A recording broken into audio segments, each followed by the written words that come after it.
Brothers and sisters, close your eyes for a moment and take a deep breath. In the stillness of silence, we find clarity. In the pause between words, we discover wisdom. Today, let us embark on a journey into the power of silence and how mastering it can lead us to true victory. One of the greatest gifts that many of us overlook in life is the gift of restraint. In a world that constantly pushes us to react, to respond, to shout, and to defend, it is the one who holds back that often rises higher. The strength of the believer is not in how loudly he speaks or how swiftly he replies, but rather in his ability to control what he says when emotions are stirred. You see, when a person is angry and they restrain themselves, Allah elevates them. When a person is able to keep silent in the face of provocation, it is not weakness, it is power.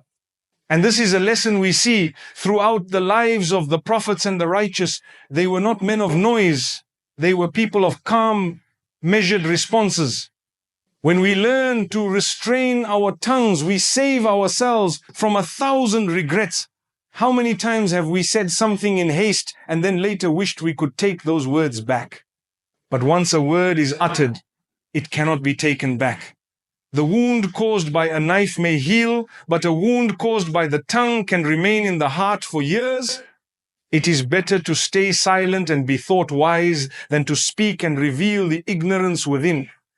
That's why the wise among the companions and the scholars of the past would weigh their words before speaking, just like you would weigh gold on a scale before spending it.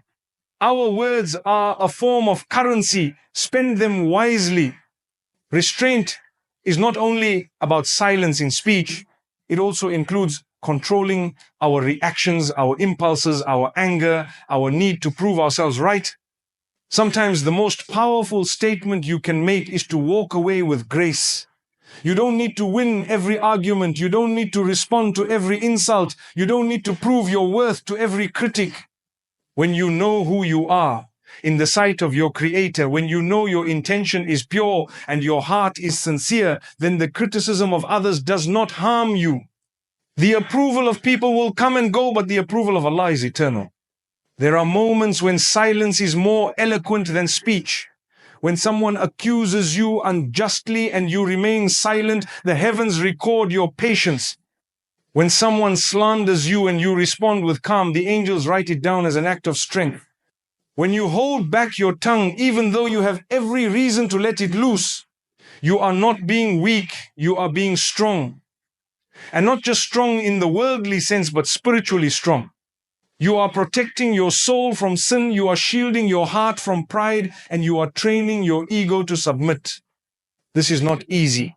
It takes practice, it takes awareness, and it takes a deep reliance on the Almighty. We ask Him to help us hold our tongues in times of trial. We ask Him to purify our speech so that when we do speak, our words are words of healing, not harm. It is said that the mouth should only speak what the heart approves. If what is inside your heart is toxic, it will reflect in your words. But if your heart is filled with sincerity, kindness, and humility, then your speech becomes a form of remembrance, a form of mercy, a form of light. Look at the example of the one who is insulted in public. Everyone expects him to retaliate, but he takes a breath and says nothing. The crowd may mock him, some may even see him as defeated. But the one above writes down for him a reward more precious than gold, because he restrained himself when he could have unleashed a storm. This is a secret of the spiritual giants. They understand that victory is not in reacting, it is in responding with wisdom, or sometimes not responding at all. This is especially important in the age of social media, where everyone has an opinion and everyone is quick to share it. You see people arguing day and night over matters they don't even fully understand. Back and forth, comment after comment, and for what? To win an argument, to prove a point. What is the cost of that win? How much peace did you lose? How much time did you waste? How much harm did you cause just to feel like you were right? Sometimes the most honorable response is to scroll past, to say nothing, to preserve your energy for what truly matters. The one who practices restraint lives lighter. he sleeps better. His mind is clearer. He doesn't carry the weight of grudges, nor does he fuel fires of conflict. He is at peace because he chooses peace. He is respected not because of how loud he is, but because of how wisely he speaks when he chooses to speak. And when he speaks, people listen because they know he doesn't speak for the sake of aith, speaks with purpose. He speaks from a place of knowledge, sincerity, and reflection. Restraint teaches us that not every battle is worth fighting, and not every voice deserves a response. It teaches us to differentiate between what demands our attention and what is merely a distraction. You cannot pour your energy into everything. Protect your time, guard your tongue, and remember that silence, when practiced with intention, is a form of worship. It is a sign of maturity. It is a pathway to wisdom. And so, my dear brothers and sisters, if you ever find yourself in a situation where the urge to respond is strong, ask yourself, what will I gain from this? Will this please Allah? Will this bring peace to my heart? Or is this my ego wanting to be heard? If the answer is unclear, it is better to be silent. That silence, with the right intention, becomes an act of devotion. And through devotion comes clarity. Through clarity comes success. And through success, by the will of Allah, comes true victory. My beloved brothers and sisters, as we reflect on restraint, let us also reflect on the other half of its beauty, the art of listening. We often think that communication is about speaking, about sharing our views, expressing our thoughts, but real communication starts with listening. And not just hearing someone's words, but listening with the heart. When we truly listen, we honor the other person. We make space for their experience. We acknowledge their presence. Listening is one of the most profound acts of respect you can offer someone.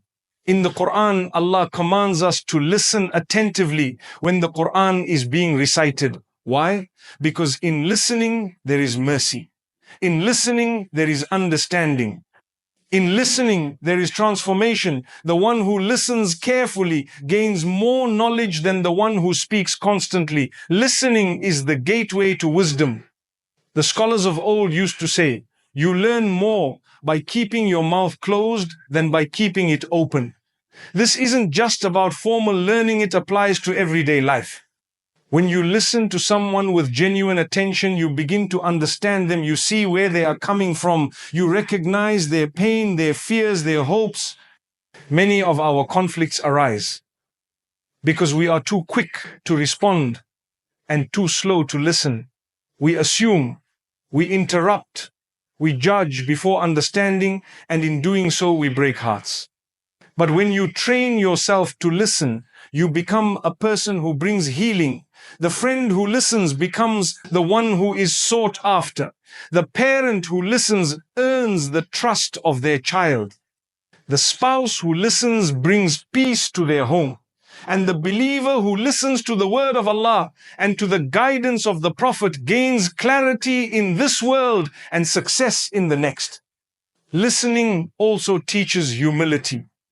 Because when you listen, you are admitting that you don't know everything. You are opening yourself up to learning. You are setting aside your ego and saying, there is something valuable this person may teach me. And often, the one we least expect to learn from is the one who has the most profound insight. Allah can send wisdom through any tongue, young or old, educated or uneducated, Muslim or non-Muslim. If we are humble enough to listen, we will grow. But if we are too proud to listen, we will miss the signs sent our way. Listening brings light to relationships. Think of the person who listens to your worries without rushing to solve them, who listens to your story without making it about themselves. That person becomes beloved to you because they made you feel heard. And that is something the heart never forgets.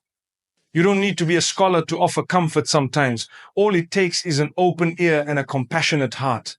And by simply listening, you become a means of ease for someone else. But the highest form of listening is listening to what Allah is telling us through His book, through the signs around us, through the quiet moments in our lives. Are we listening? Are we taking heed of what He is showing us? Are we pausing long enough to hear what our own souls are trying to say? Or are we drowning it all out with noise, distractions, and endless chatter? Consider for a moment the weight of a single word. A word can be a seed of hope planted in the heart, or a blade that cuts and wounds. How often do we speak without realizing the ripple effects of our tongue?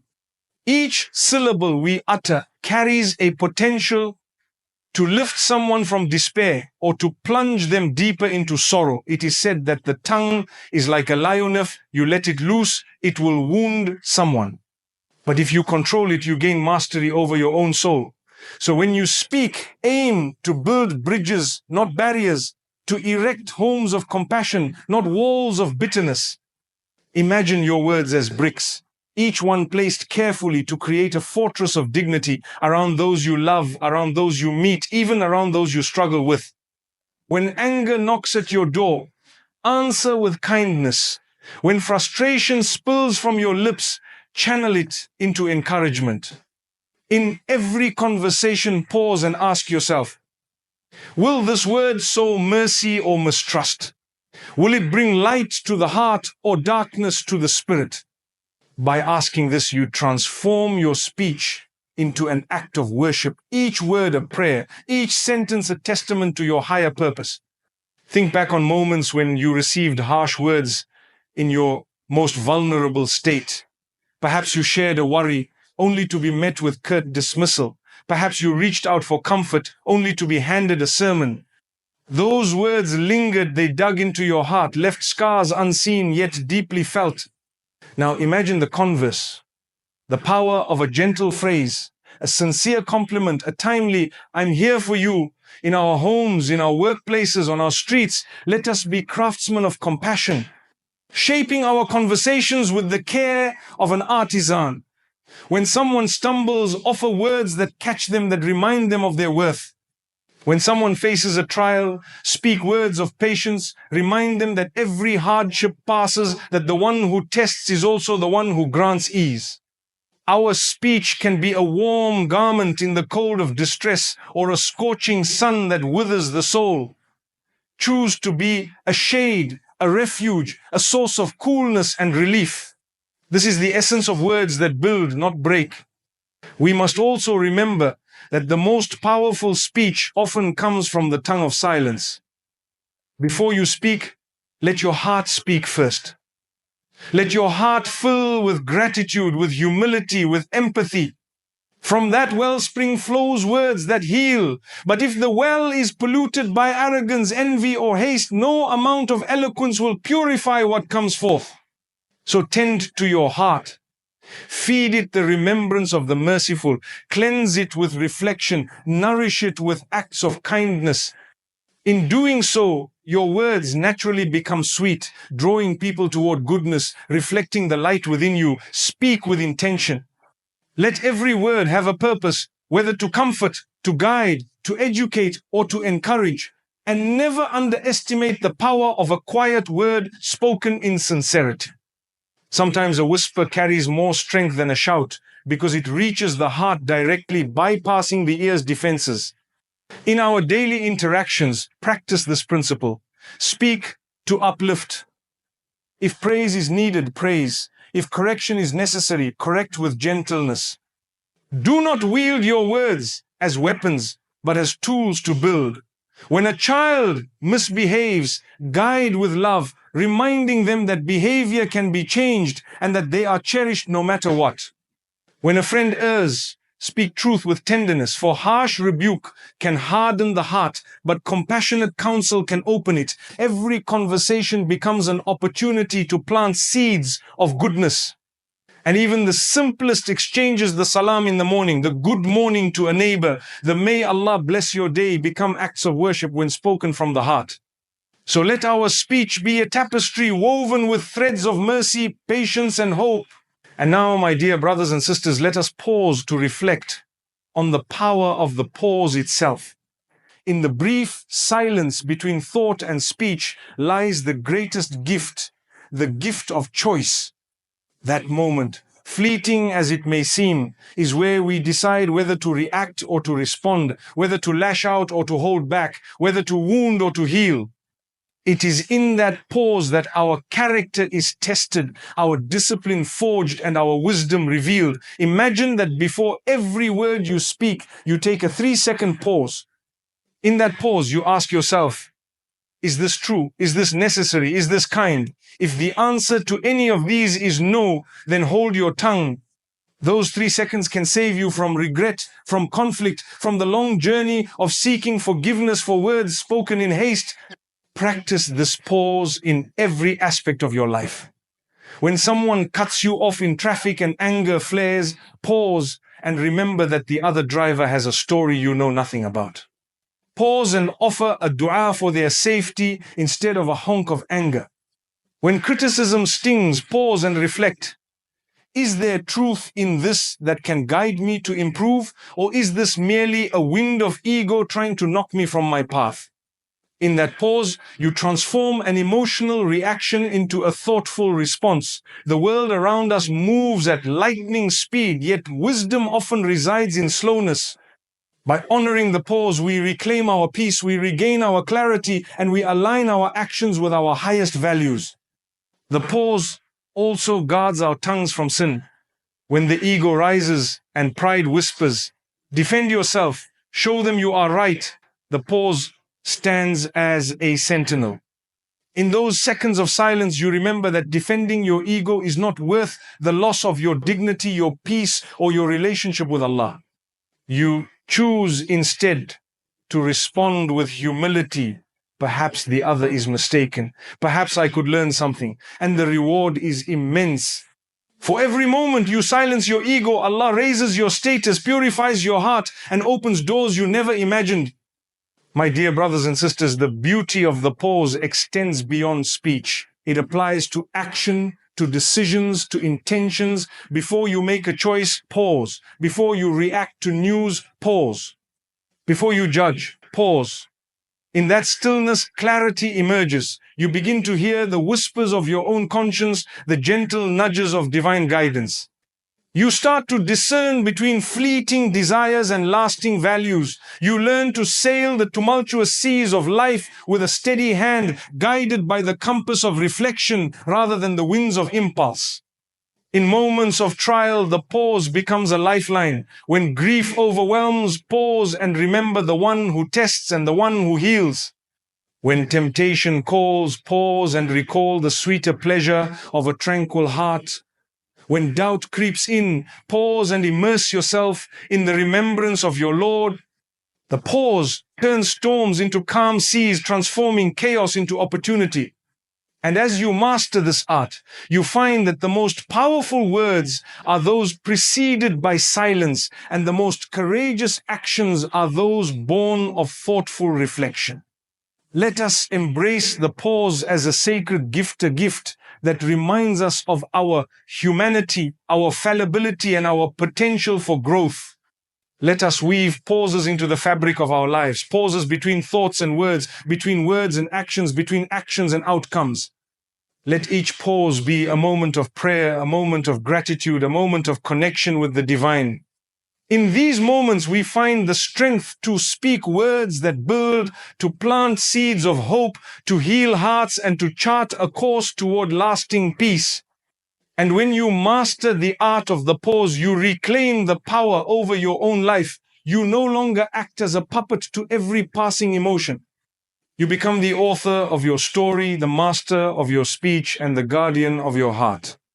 Your words, when they finally emerge, carry the weight of intention, the clarity of reflection, and the sweetness of mercy. And in that, you become a beacon of light in a world too quick to judge, too quick to react, and too quick to ignore the sacred pause that brings us closer to our truest selves and to our Lord.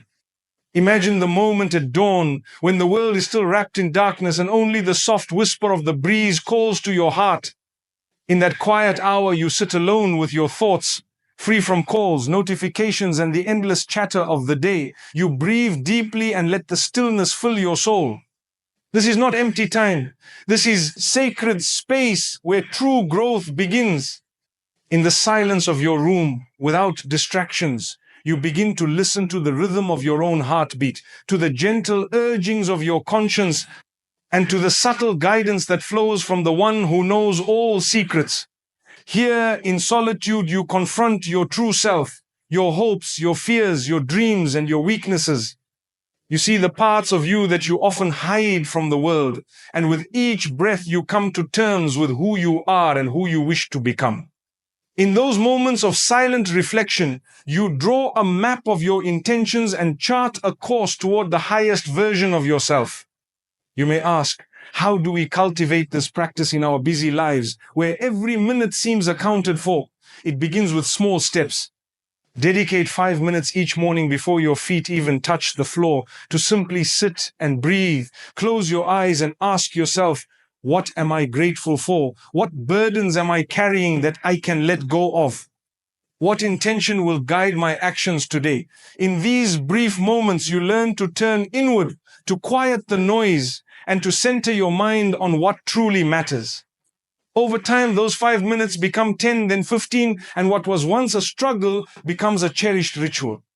You will find that your heart, tuned to the frequency of gratitude and clarity, radiates calm throughout the day. Challenges that once seemed overwhelming now pass by like clouds in a clear sky, for your inner compass has been set by moments of reflection. In that stillness, you also meet your Lord. The remembrance of Him emerges naturally from the silence, filling your heart with peace that no outer possession can match. You begin to understand that the greatest treasure is not wealth or status, but a heart at rest in the knowledge that He is near, that He hears, that He cares. And from this place of divine companionship, you draw the strength to face each trial with patience, each success with humility, and each relationship with compassion. Solitude, therefore, is not loneliness. It is the beginning of intimacy with yourself, with your purpose, and with your Creator. As days turn into weeks, you'll notice a transformation. Your thoughts become more focused, your emotions more balanced, and your actions more intentional. You start to recognize patterns in your behavior, the triggers that lead to stress, the temptations that lead you astray, the habits that nourish your spirit. Awareness blooms in the garden of reflection, and with awareness comes the power to change. You no longer drift through life as a leaf caught in the current. Instead, you steer your soul with purpose. And when you errand will you return to your quiet space, not in shame, but in hope, knowing that each moment of reflection brings you closer to the mercy that softens the hardest of hearts. Now, let us turn to another vital principle, transforming impulse into intention. In the rush of daily life, our emotions often hijack our decisions. Anger flares, and before we know it, harsh words slip from our lips, desire tempts, and we abandon our better selves for a momentary pleasure. In such moments, we are driven by impulse, the quick jolt of feeling that demands immediate satisfaction. But imagine if, in that crucial instant, we could pause. Instead of acting on impulse, we choose to respond with intention, guided by principles that transcend the moment. That pause, that breath is your gateway from the fleeting to the lasting, from chaos to harmony. To practice this, begin by recognizing your emotional triggers. Is it the honking horn that sets your blood boiling? Is it a critical comment that shatters your composure? Is it the sight of something forbidden that stirs your desires? Once you name these triggers, you can anticipate them, and when they arise, you do not deny the feeling, you acknowledge it. You feel the heat of anger, the pull of desire, the sting of hurt. You pause and ask, what do I truly want in this moment? The impulsive answer might be revenge, indulgence, or retaliation. But if you look deeper, you'll see that what you truly want is peace, dignity, and fulfillment. And so you choose the path of intention. You respond with kindness. You turn away from temptation. You offer forgiveness. In this way, each moment of choice becomes a step toward the person you aspire to be. Turning impulse into intention does not mean suppressing your feelings. Quite the opposite, it means honoring them, understanding them, and then channeling them wisely. Anger, for example, alerts you to a boundary being crossed or a value being threatened. Rather than unleashing it destructively, you use it constructively, you speak up calmly, you set healthy limits, you advocate for justice. Desire, when harnessed, can become the fuel for devotion, creativity, or service. Hurt, when reflected upon, can deepen your empathy and strengthen your connection to others.